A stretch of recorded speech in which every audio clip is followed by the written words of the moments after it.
তার থেকেও দুঃখজনক শহীদ ক্ষুদিরাম বসুর সাথে সাথে যার বড়লাটকে মারতে গিয়ে মারলাম ইংল্যান্ডবাসী, ওইখানে বলা আছে একবার বিদায় দে মা ঘুরে আসি।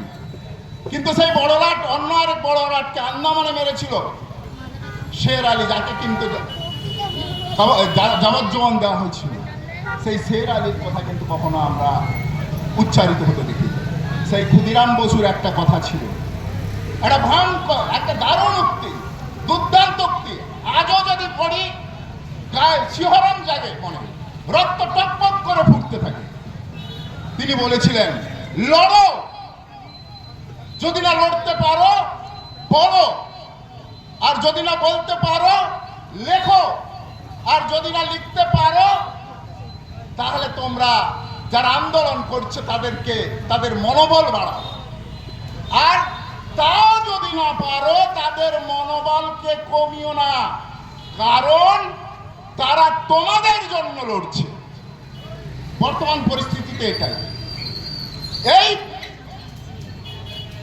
পূর্ব মেদিনীপুরের মাটিতে ইংরেজদের বিরুদ্ধে লড়াইয়ে 9 আগস্ট ভারত ছাড়ো আন্দোলনে এখানেই জাতীয় সরকার গঠন হয়েছিল। আমরা সেই পূর্ব মেদিনীপুরের মানুষ।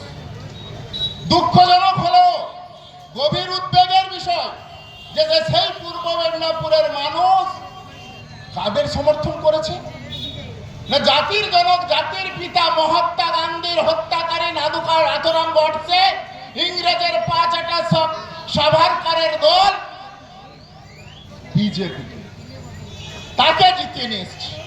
কিসে করে না, হিন্দু মুসলিম বিভাজন করে। টিভি থেকে আরম্ভ করে আপনি সর্বত্র যেখানেই খুঁজবেন দেখবেন যে হিন্দু মুসলিম বিভাজন হচ্ছে।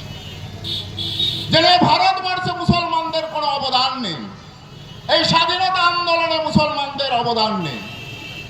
অথচ আপনারা যদি দেখেন, আমার ভাই আনোয়ার পাশা সাহেব বলছিলেন যে 5000 ওলেমায়ে দ্বীনকে হত্যা করা হয়েছিল।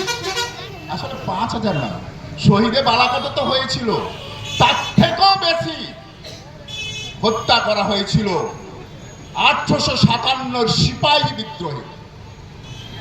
প্রায় 65,000 মানুষকে সিপাহীকে হত্যা করা হয়েছিল, এবং সে জানেন কি তার মধ্যে 60,000 মুসলমান ছিল।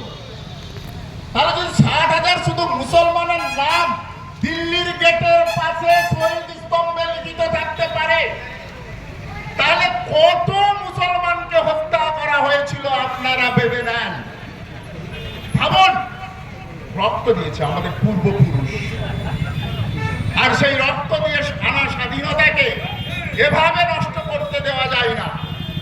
যারা দিনরাত মুসলমানদেরকে জঙ্গি বলবে, যারা দিনরাত মুসলমানদেরকে সন্ত্রাসবাদী বলবে, যারা স্লোগান তুলবে, হয় মুসলমান তোমার জন্য দুটো স্থান, হয় পাকিস্তান নাই কবরস্থান, ভাবতে পারে